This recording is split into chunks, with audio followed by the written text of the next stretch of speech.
Welcome, everybody, at another episode of the Wrestling vs. the World podcast. If you're enjoying your day, sweet. If not, what the hell ever. Alright, April 6, 2013 episode of Saturday Morning Slam. I believe I've only got maybe 4 or 5 episodes left after this, so I'm counting down the days. Now, the show opens by announcing that the main advertised match will see Ryback versus Damien Sandow, which I'm dreading more than a 2015 Roman Reigns promo. You would think this would be the main event due to the names involved and the fact that this was announced, saying it's going to happen today rather than up next, but it turns out this match opens the show. So opening match, Ryback versus Damien Sandow, who's got Cody Rhodes in his corner, and Brad Maddox is on commentary back during the period when Brad Maddox was the quote-unquote managing supervisor of Raw. So in other words, he was Vicky Guerrero's bitch.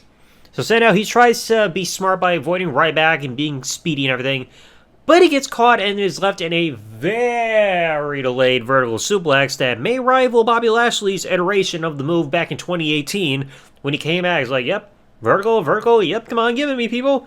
Don't care. So Sandow, he's run off the ropes, he leaps at Ryback, gets caught, and is given what I could describe as like a shoulder switch power slam. He's like caught on the left side, he puts him on his right shoulder, and then power slams him. And then we're already going to commercial.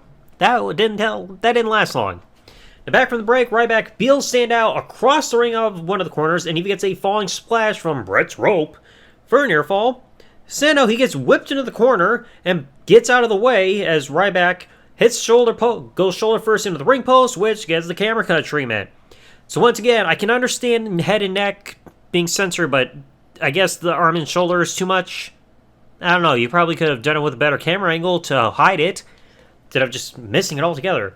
So then Sandow does a smart thing and he starts targeting the left arm and shoulder of Ryback to ground the big guy. Defensive strikes get missed because of the camera cut treatment. Sandow, he does that whole wind-up elbow drop to Ryback's shoulder, gets a near fall, which I have to still, I might have mentioned this before on the podcast. What is it with wrestlers always having to do some kind of theatric before an elbow drop? I mean, you get it with the Rock for the people's elbow. You got MVP doing the whole ball-in thing. Sandow with the whole wind-up, like, before the elbow drop, I can't remember what he called it. LA Knight doing the whole LA Knight, yeah, elbow thing. So it's like, why does everybody need theatrics before dropping an elbow? I don't get it. So then Sandow goes on Brett's rope to dive at Ryback, gets caught and gets dropped into an inverted atomic drop, which you don't see the impact because, can't touch the balls. Then Ryback gives him a standard atomic drop, and I guess you could describe as being given a body avalanche, like almost kind of like what Vader would do, just run up and like meat on meat there. I almost thought it looked like a left arm clothesline, but then again, you got to remember Ryback's supposed to be selling the fact that he got his arm worked on, which he doesn't. And then Cody slides in the ring to distract Ryback. Sandow and Rhodes go back and forth on who's distracting Ryback. Sandow tries to roll up Ryback, which doesn't work. Eats a meat hook clothesline, and then gets a shell shock. Ryback wins. So again, I guess Ryback's left arm is all supernatural based on how this match went and his celebration. Yay, my arm works. My arm works. Gag. Now next up we get a montage of Mick Foley's time as the GM of Saturday Morning Slam up to this point, which isn't anything to write home about. No, he's running the show. He's having a good time. Big whoop.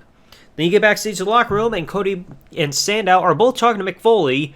And Mick Foley decides, Cody Rhodes, you're going to have a match today.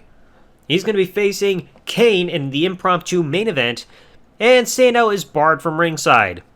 So of course, that's not fair. Who's going to protect my mustache? So now, the impromptu main event. I swear, I've lost count of how many times we've seen some kind of iteration of Team Hell No versus the Rhodes Scholars, whether it be tag action or one-on-one. Up to this point, it's done enough. But the main event, Cody versus Kane. So, and this is something I've got to note here. I think some people were saying that usually if Kane is doing his pyro before the match, that means he's going to win because they're not going to waste pyro twice. But keep in mind that, because he does the pyro before the match.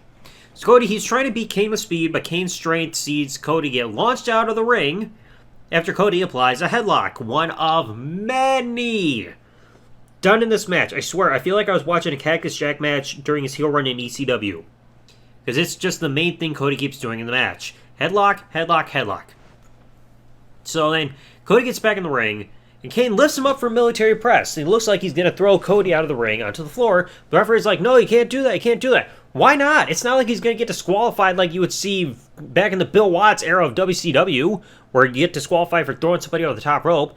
So Kane's like, all right, and just dumps Cody in the ring so that, kind of like that gorilla press slam instead, like that Ultimate Warrior would do. So then Cody, he brings Kane down with a drop kick to the knee, and then applies another headlock. Golly. And then Brad Maddox, he's questioning this, and I have to thank him for this. He's questioning, why would Cody be going for the headlock again rather than constantly going after Kane's leg, which he just targeted a moment ago to bring Kane down? Focus on the target. Because, I mean, your tag team partner Sandow, when he was going against Ryback earlier, he decided to go after the left arm, which was smart. But Cody, he doesn't want to capitalize or think. It's just headlock city, bitch. So, Kane puts Cody on the top turnbuckle and shoves him down. Cody is caught left leg first around the top rope / turnbuckle area. So he's stuck there for a moment before falling down outside. He's like, no, this is bullshit. Then they go to commercial. Back from the break. Cody gets whipped into the corner and trips Kane to cause Kane to smack headfirst into the top turnbuckle. Cody, once again, grabs a headlock on Kane, rebounds himself out of the corner, and kind of does like a side headlock takeover and keeps the headlock in. I guess somebody went through Cody, made a career wrestler, and couldn't think of what else to give him. It's just headlock over and over and over. So then Kane, he gets up, tosses Cody off the ropes, and then Kane tries to give Cody a back body drop, but Cody ducks down, uppercut, and then another headlock. Cody, please, for the love of God, do something else. You've got plenty of moves to do in the ring, but you think a headlock is the only answer. Like, golly. So Kane, he gets out of the headlock and eats a drop kick after bouncing off the ropes, and then takes yet another headlock. I swear, if Wrestling Biles was watching this episode, he'd be having a field day from this. And then thankfully Kane gets out of this with a back suplex. It's either back suplex or backdrop suplex or a side suplex. It's like they all look the same, yet somehow there's some kind of a difference. Like between a backdrop suplex, back suplex, side suplex, belly to back suplex. As far as I'm concerned, it's just a back suplex, okay? I don't give a shit.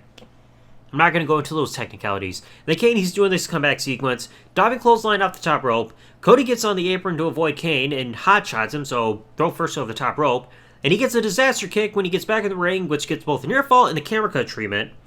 Then it finishes off with Cody going to the top rope, dives off with a flying nothing, eats a big boot in midair, and Kane gets the win.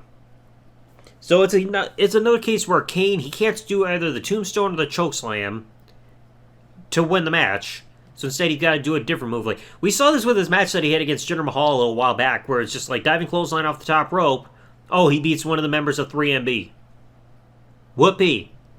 Finish out of nowhere. So yeah, I'm honestly not impressed by this. I mean, the Ryback match, I got a concussion just watching this match again. And the Kane-Cody match was just boring.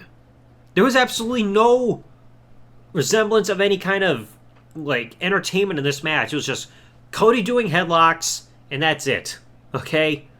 Like I said, I felt like I was watching a Cactus Jack heel match in ECW. Just, we gotta make the match as boring as possible. You're not gonna appeal to your TVG-rated audience by doing something that boring and pointless. Over and over and over again. So yeah. Thankfully, I don't have many more episodes left, and I can move on from the series and go on to the next project. So anyway, let me know your thoughts in the comment section below. If you enjoyed today's episode, folks, please remember, leave a like, subscribe to the bell, turn on if you're listening to on YouTube, or follow if you're listening to this podcast on any other service that the podcast is available on. And I'll catch you all in the next one. Thanks for listening, folks. Like, comment, subscribe.